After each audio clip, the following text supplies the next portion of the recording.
जय सिया राम दोस्तों। इस वीडियो में हम बात करने वाले हैं Swasth food tech India limited IPO के बारे में। तो यह आईपीओ हमारा कल 20 फरवरी से खुलने जा रहा है। कंपनी बिजनेस क्या करती है, उसके फाइनेंशियल्स कैसे हैं, कितने करोड़ का ये इशू साइज लेके आई है, उसका प्राइस बैंड क्या रखा है, आने वाले टाइम में कंपनी के क्या फ्यूचर प्लान्स है, इसका लेटेस्ट करे मार्केट प्रीमियम क्या चल रहा है, क्या हमें इस आईपीओ को अप्लाई करना चाहिए या अवॉइड करें, और अप्लाई करते हैं तो कितना लिस्टिंग गेन ये मिल सकता है। ये सारी ही बातें मैं इस वीडियो में कवर करूँगा, तो लास्ट तक वीडियो को जरूर देखिएगा। तो अगर मैं आईपीओ की डेट्स की बात करूं तो यह 20 फरवरी को खुलेगा और 24 को क्लोज हो जाएगा। 94 रुपये पर शेयर इसका प्राइस बैंड रखा है। यह एक फिक्स्ड इशू प्राइस आईपीओ है और एक लॉट में कंपनी 1200 शेयर यहाँ पे ऑफर कर रही है। और टोटल इशू साइज देखें तो कंपनी लगभग 15 करोड़ के आसपास का लेके आई है और सारा का सारा फ्रेश इशू के जरिए यहाँ पे रेज कर रही है। 25 फरवरी के दिन इसके अलॉटमेंट का पता लगेगा। 28 फरवरी के दिन यह आईपीओ हमें मार्केट में लिस्ट होता हुआ नजर आ सकता है। और एक लॉट अप्लाई करने के लिए आपको इसमें 1,12,800 रुपये इसमें पे करने पड़ेंगे। प्री आईपीओ प्रमोटर्स के पास 100% की हिस्सेदारी है, जो घट के लगभग 73% की रह जाएगी। मतलब 27% की जो हिस्सेदारी है वो यहाँ पे प्रमोटर्स के द्वारा बेची जा रही है। तो आइए अब हम कंपनी के बिजनेस को देख लेते हैं। तो वेस्ट बंगाल बेस्ड ये कंपनी नजर आ रही है और इसकी जो स्थापना है अभी 3-4 साल पहले ही हुई है। 2021 में इसकी स्थापना हुई है। और कंपनी का जो मेनली बिजनेस है, कंपनी राइस ब्रैन ऑयल की प्रोसेसिंग का काम करती है। राइस ब्रैन ऑयल मेनली जो चावल के छिलके होते हैं उनसे बनाया जाता है और ये काफ़ी हेल्दी माना जाता है। इसमें मेनली अगर हम देखें तो विटामिन ई ज़्यादा पाया जाता है और हार्ट से रिलेटेड जिनको भी कोई इशू होते हैं तो उनके लिए काफ़ी बेनिफिशियल ये ऑयल होता है। और इसका जो स्मोकिंग पॉइंट रहता है वो काफ़ी हाई रहता है। जहाँ पे कुकिंग काफ़ी हाई टेम्परेचर पे की जाती है वहाँ पे ये ऑयल काफ़ी अच्छे तरीके से यूज किया जाता है। और इसके साथ ही कंपनी कुछ अपने बाय प्रोडक्ट भी सेल करती हुई नजर आ रही है, जिनमें मेनली अगर देखें company fatty acid, wax, gums ये बेचती हुई मार्केट में नजर आ रही है, जो mainly soap, cosmetic and animal feeds वाली जो इंडस्ट्रियाँ होती है वहाँ पे यूज होता है। तो कंपनी की मेनली अगर बिजनेस मॉडल की बात करें तो वो ठीक ठाक नजर आ रहा है, क्योंकि कंपनी का जो मेजरली 88% रिवेन्यू है राइस ब्रेन ऑयल की मैन्युफैक्चरिंग से कंपनी का जो रिवेन्यू है वो जनरेट होता है।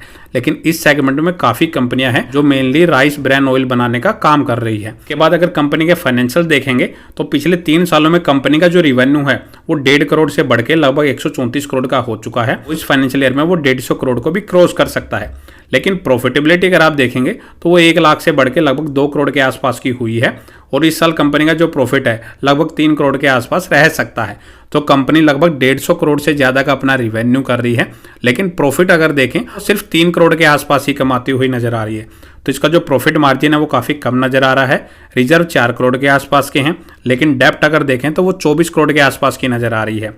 तो रिजर्व से कहीं गुना ज़्यादा इसके ऊपर जो डेप्ट है वो नज़र आ रही है। इसकी मार्केट कैप सिर्फ 55 करोड़ की है, काफ़ी छोटी है और काफ़ी रिस्की कंपनी ये होने वाली है।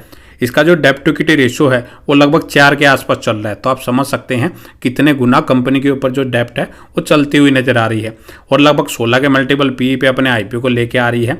तो कंपनी के फाइनेंशियल्स की बात करें तो रिवेन्यू तो कंपनी का पिछले 2-3 सालों में काफ़ी अच्छा ग्रो करता हुआ नजर आया है। प्रॉफिटेबिलिटी उसकी उतनी ज़्यादा नहीं है, प्रॉफिट मार्जिन्स कम है। लेकिन जो सबसे ज़्यादा नेगेटिव पॉइंट है, एक तो इसकी जो मार्केट कैप है वो सिर्फ 55 करोड़ के आसपास की है।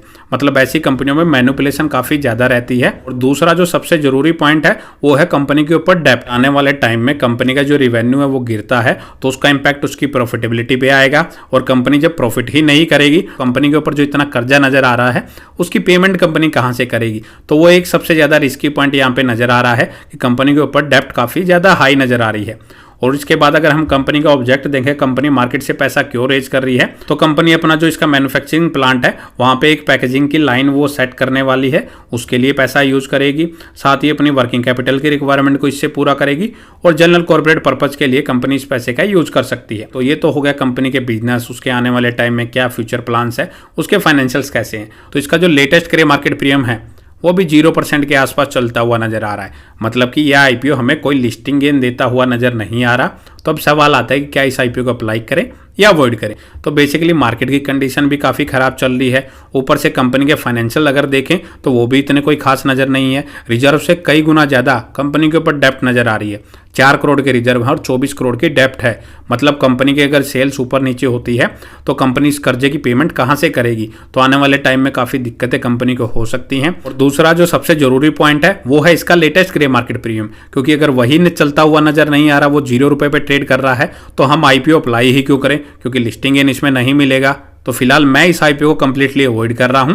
तो आप अपने फाइनेंशियल एडवाइजर से डिस्कस करके और अपना खुद से एनालिसिस करके इसमें डिसीजन ले सकते हैं, क्या इसको अप्लाई करेंगे या अवॉइड करेंगे। तो इस वीडियो में इतना ही। अगर आपको वीडियो अच्छी लगे तो वीडियो को लाइक करें और चैनल को सब्सक्राइब करना ना भूलें। जय सिया राम।